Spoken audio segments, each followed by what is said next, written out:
everyone, myself Himakshi Parekh. I am second year BM student and welcome to our channel Simplified Ayurved. So जैसे कि आप आयुर्वेद के प्रयोजन के बारे में जानते हैं, स्वस्थस्य स्वास्थ्य रक्षणम आतुरस्य विकार पशमनम च। इसका जो फर्स्ट पार्ट है स्वस्थस्य स्वास्थ्य रक्षणम, इसका मतलब है कि स्वस्थ व्यक्ति के स्वास्थ्य की रक्षा करनी चाहिए। बट आखिर वो रक्षा कैसे करनी है, इसी के बारे में आज हम अष्टांग हृदय के सेकंड चैप्टर दिनचर्या अध्याय में पढ़ेंगे। अकॉर्डिंग टू आयुर्वेद, दिनचर्या और डेली रूटीन इन्वॉल्व्स प्रातःकाल उत्थान, शौच विधि, दंत धावन, अंजन, नस्य, कवल गंडूश, धूमपान, तंबुल सेवन, अभ्यांग, व्यायाम, उद्वर्तन, स्नान एंड सद्धव्रत। अब हम इन सभी के क्या कॉन्ट्राइंडिकेशंस है, क्या एडवांटेजेस हैं, क्या ड्यूरेशन है, वन बाय वन देखेंगे और इस सीक्वेंस की ट्रिक को वीडियो के एंड में देखेंगे। So first in dinacharya is प्रातःकाल उत्थान, यानी वेकअप टाइम क्या होना चाहिए। ब्रह्म मुहूर्त उत्तिष्ठेत स्वस्थो रक्षार्थम आयुष्य। सो आयुर्वेद के according a healthy person should get up from his bed in ब्रह्म मुहूर्त टू प्रोटेक्ट हिज आयु। पॉइंट टू बी नोटेड, केवल स्वस्थ व्यक्ति को ही ब्रह्म मुहूर्त में उठने के लिए कहा गया है, यानी अस्वस्थ व्यक्ति या अनहेल्दी पर्सन को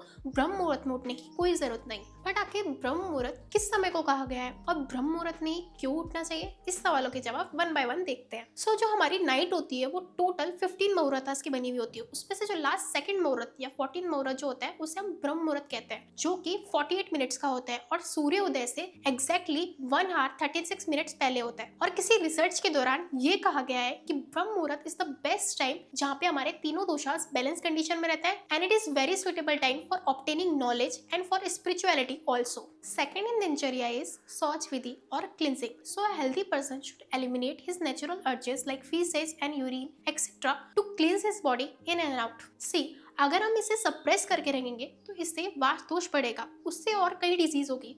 इसलिए जब भी कोई नेचुरल कॉल हो तुरंत चले जाना चाहिए। थर्ड इन दिनचर्या इज दंत धावन और क्लीनिंग ऑफ टीथ। उस टाइम पे पेड़ की टहनी से दातून किया जाता था, जो कि अर्क, खदीर और करण जैसे हर्ब्स की बनी होती थी। अब उस ट्विग या टहनी के क्या फीचर्स होने चाहिए उसके बारे में जानते हैं। सबसे पहले वो 12 अंगुल या 9 इंचेस लंबी होनी चाहिए, स्ट्रेट होनी चाहिए, कटु तिक कषाय रस की होनी चाहिए। अब दातून कब और कैसे करना है उसके बारे में जानते हैं। तो दातून गम्स को बिना हर्ट किए सुबह यानी early in the morning and after the meal करना चाहिए। अब इसके कुछ कॉन्ट्राइंडिकेशंस है, यानी दंत धावन कब नहीं करना चाहिए। तो ऐसे कहा गया है कि patient suffering from these particular diseases like ajirna यानी इंडाइजेशन, वम्थू यानी वॉमिटिंग, अर्दित यानी फेशियल पैरालिसिस, श्वास यानी डिसएप्निया, कास यानी कफ, ज्वर यानी फीवर, तो उन्हें दंत धावन नहीं करना चाहिए। Fourth in this routine is anjan या कॉलेरियम। सो आपने काजल के बारे में तो सुना ही होगा, तो वैसे ही अंजन होता है। So according to Ayurveda, daily use of sauviranjan is excellent for protecting your eyes. अब डेली सोविरंजन यूज करने के कुछ एडवांटेजेस हैं। पहला,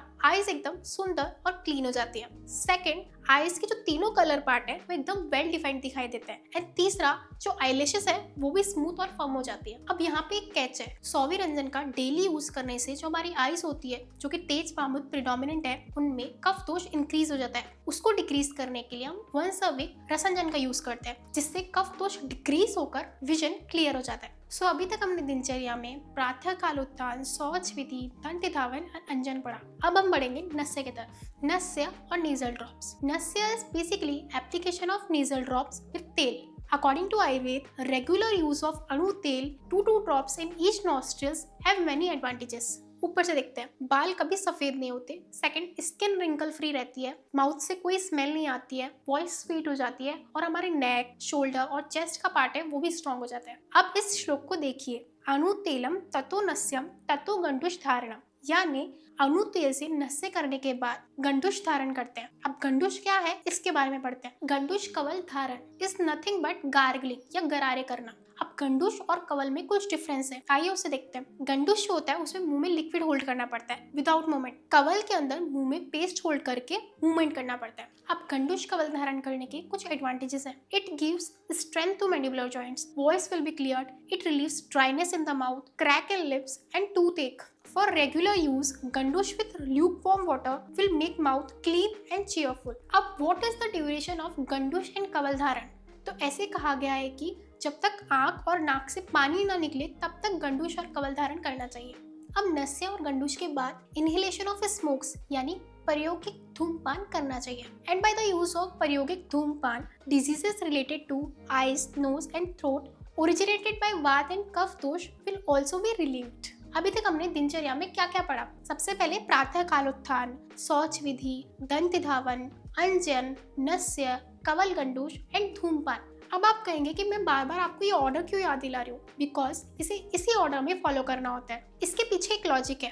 अंजन से जो कफ इंक्रीज हुआ होता है वो नस्य से रिलीव होता है, नस्य से जो वात इंक्रीज हुआ होता है वो कवल गंडूश से रिलीव होता है, कवल गंडूश से जो कफ इंक्रीज हुआ होता है वो प्रयोगिक धूमपान से रिलीव होता है। दैट्स वाई इन्हें इसी ऑर्डर में फॉलो करना चाहिए। Next in dinacharya is tambul sevan और betel chewing, in which chewing the betel leaves with betel nut, कर्पूर and लवंग keeps the mouth clean, tasty and good smell। अब तंबुल सेवन के कुछ कॉन्ट्राइंडिकेशंस हैं। सबसे पहला उरुक्षति यानी चेस्ट इंजरी, सेकंड रक्त पित्त यानी ब्लीडिंग डिसऑर्डर, थर्ड रुक्षता यानी डायरनेस इन द बॉडी, फोर्थ मूर्छना यानी एपिलेप्सी, फिफ्थ मदरता यानी अल्कोहलिक टॉक्सिकेशन, शोष यानी ड्राइनेस इन द माउथ। इन सब लोगों को तंबुल सेवन नहीं करना चाहिए। Next in dinacharya is अभ्यांग, oil massage या फिर तेल मालिश। ये बहुत इंपॉर्टेंट है। Conducting oil massage on a regular basis will be very beneficial.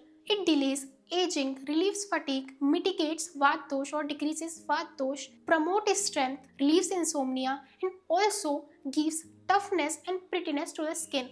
Oil should be applied especially to the head यानी head massage, ear यानी ear drops, foot यानी foot massage along with the whole body. Now advantages of head massage. It relieves headache, baldness, graying and falling of hair and also strengthen the sense organ. Advantages of foot massage. It relieves numbness, stiffness, cracks on the soles and also promotes sleep. Now what are the contraindications of oil massage? Firstly, cough disorders में, second शोधन therapy के दौरान, third indigestion के time पे oil massage नहीं करनी चाहिए। Next in dinacharya is व्यायाम और exercise. So activities which produce tiredness in the body is known as vyayam. Now advantages of vyayam. First is body becomes light. Second is able to perform normal duties with enthusiasm. Third, increases the power of digestion. Fourth, reduces the fat and body part become firm and distinct. Now, contraindicated person for vyayam. First, patients suffering from vat and pitta disorders.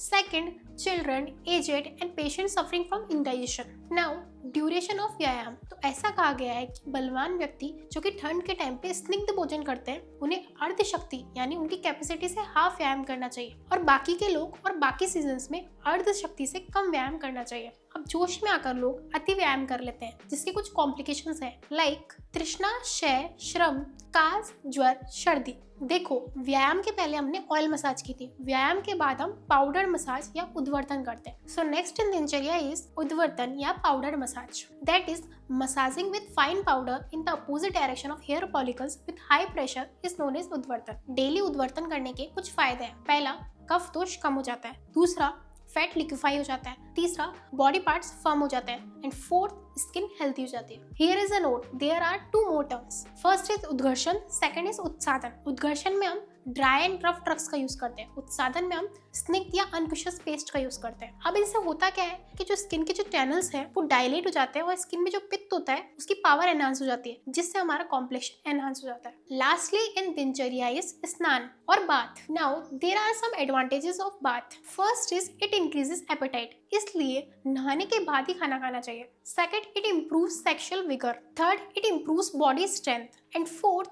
It removes itching, dirt, fatigue, sweat and also burning sensation. Normally गर्म पानी से नहाने पे body को strength मिलती है, लेकिन जो हेड की स्ट्रेंथ है वो कम हो जाती है। That's why head bath with hot water is contraindicated. Firstly ajirna, peenas, jwar, netra रोग, अर्धित्वात एंड अतिसार एक्सेट्रा।